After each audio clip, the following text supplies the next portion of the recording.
हे सगळे जे आहेत राज्यकर्ते यांचे 12 वाजल्यानंतर एक जाईल बारामतीला, दुसरं जाईल तो तिकडे पंचकारांची शेती करायला, तिसरं जाईल नागपूरला. मुंबईकरांसाठी राहिलं कोण? आपण मुंबईकर आहोत. आपली मुंबई आपण नाही जपायची तर हे काय व्यापारी आहेत ते जपणार मुंबईला?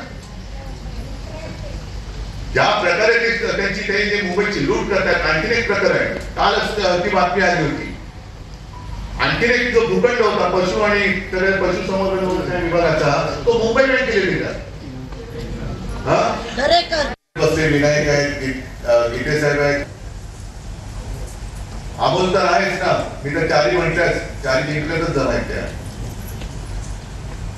आणि आपण लढत असताना कल्पना नव्हती की आपण नेमकं काय करतो आहोत. जेव्हा लोकसभेचा निकाल लागला आणि इतर पक्षातील लोक येऊन भेटायला लागली, अगदी मधल्या काळामध्ये अखिलेश सुद्धा भेटले, आणखीन काही नेते भेटले, ममता बॅनर्जी घरी येऊन गेल्या, आपचे नेते येऊन गेले.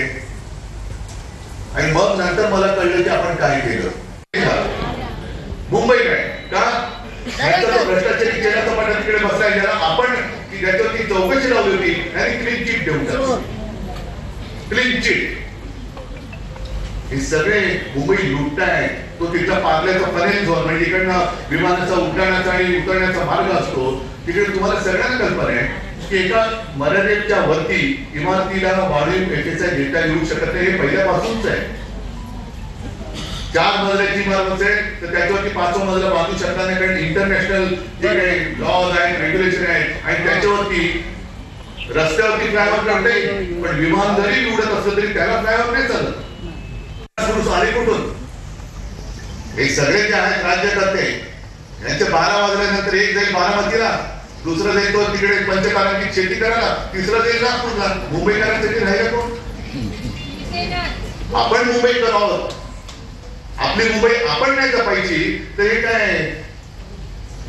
व्यापारी आहेत ते जपणार मुंबईला? ज्या प्रकारे त्यांची काही जे मुंबईची लूट करतात. आणखीन एक प्रकार आहे, कालच ती बातमी आली होती. आणखीन एक जो भूखंड होता पशु आणि पशुसंवर्धन विभागाचा, तो मुंबई बँकेला दिला.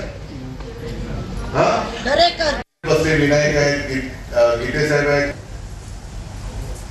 अमोल तर आहेच ना. मी तर चारी म्हणतात, चारी जिंकल्यातच जमायच्या.